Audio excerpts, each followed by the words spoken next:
Os Estados Unidos deslocaram 3 navios de guerra para a costa da Venezuela, alegando que assim pretendem conter ameaças de cartéis do tráfico de drogas naquela região. Confira.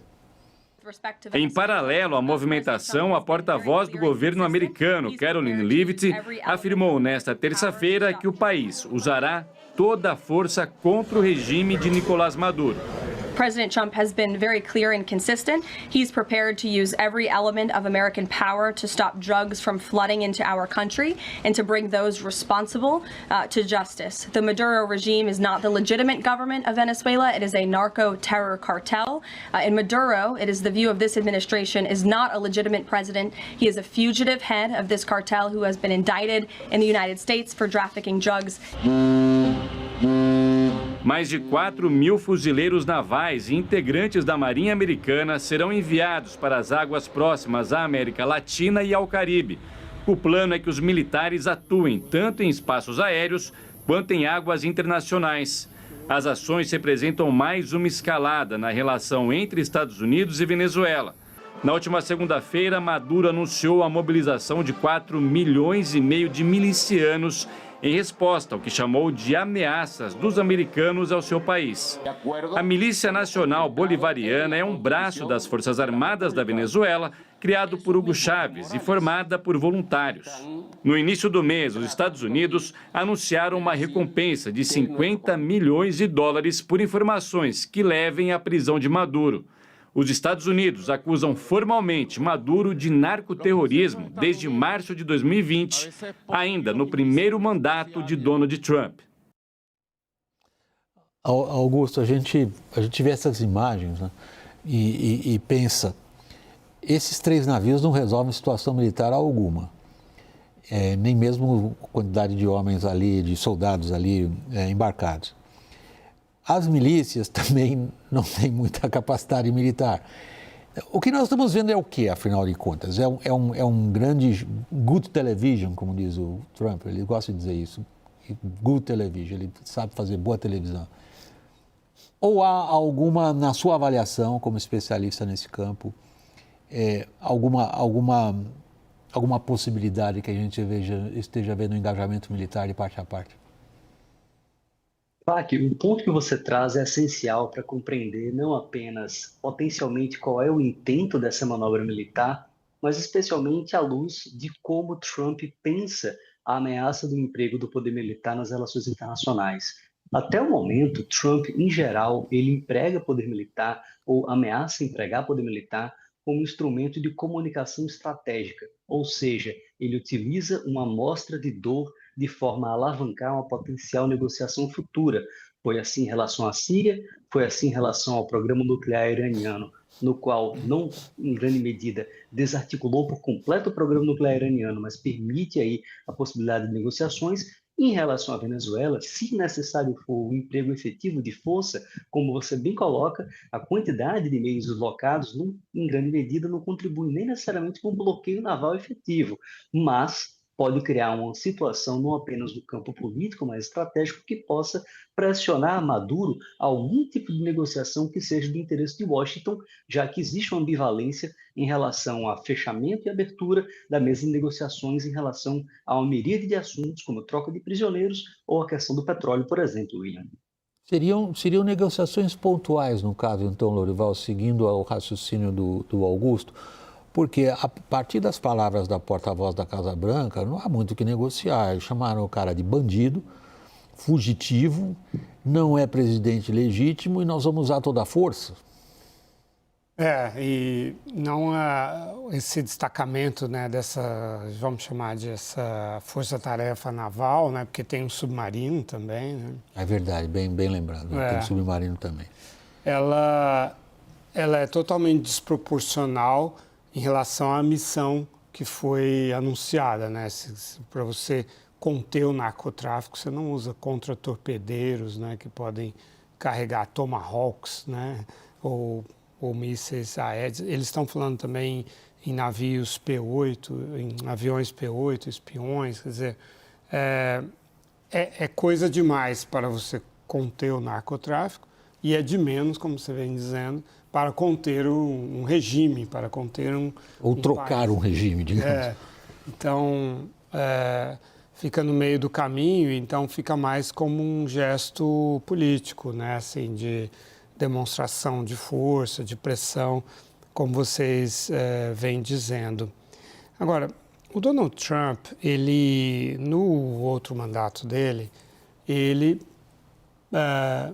namorou a possibilidade de uma ação militar, né, na Venezuela, de apoio ao Juan Guaidó, que foi declarado presidente pela Assembleia Nacional. Ele era o presidente da Assembleia Nacional quando foi declarado vacante o cargo do Nicolás Maduro, porque ele não aceitou um plebiscito de recall, né, que tinha um número de assinaturas mais do que suficiente para exigir esse plebiscito e tal. E agora, como o Trump renunciou, digamos assim, ao uso, à projeção de poder militar para as questões geopolíticas, ele deslocou esse tipo de projeção para questões de crime organizado, crime comum, que ele está elevando ao status de terrorismo, né? Ele fez isso com o Tren de Aragua, o grupo cartel venezuelano. Ele acusa o Maduro de ser... os Estados Unidos, na verdade, né? Isso aí é a investigação do FBI, né? Acusa o Maduro de ser o chefe de um cartel chamado La Sola. Então,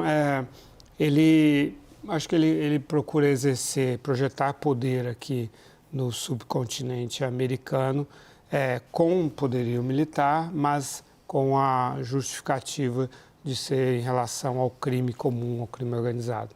É um recorrente esse fator nas relações dos Estados Unidos com essa parte do mundo. Se a gente considerar a preocupação deles com a tríplice fronteira, por exemplo, entre Argentina, Brasil e Paraguai, sucessivas governos americanos vieram sempre preocupados, às vezes com o componente internacional, como o caso do Hezbollah, mas com esse componente transnacional do crime organizado que o Trump levou, como você disse agora, quase a uma condição geopolítica. Agora, o que isso significa na prática que você consegue antever, Augusto, do ponto de vista de ação frente à Venezuela? William, na verdade, o que eu observo é um claro fortalecimento de um lobby relevante chamado Comando Sul dos Estados Unidos, que há muito tempo vem trabalhando de forma muito ativa dentro do aparato de formulação de política de defesa dos Estados Unidos para a tentativa de ressignificação da América Latina como área de atuação, em particular a América do Sul. Nesse sentido, e somado, obviamente, com Marco Rubio como secretário de Estado, que tem na questão da América Latina e no fator ideológico um importante elemento de bússola na condução da política externa, você soma com um terceiro fator, William, que é a ideia de que fentanil, tráfico de drogas e gangues organizadas são fatores que mobilizam a base eleitoral de Trump, que tem uma eleição intermediária no próximo ano. Ou seja, fazer uma ação em força, mesmo que apenas no caráter de ameaça, e como bem pontuou Lorival, de caráter desproporcional, no sentido de demonstrar ação contra um governo que é percebido como ilegítimo por diversos atores, inclusive de forma bipartidária, é uma ação que galvaniza, de um lado, a posição de Trump em um contexto de crise interna em relação à popularidade ligada à inflação.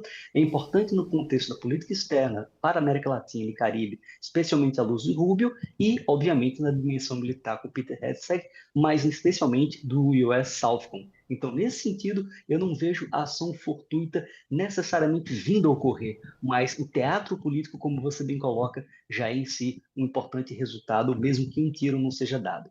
Você queria intervir, Lorival?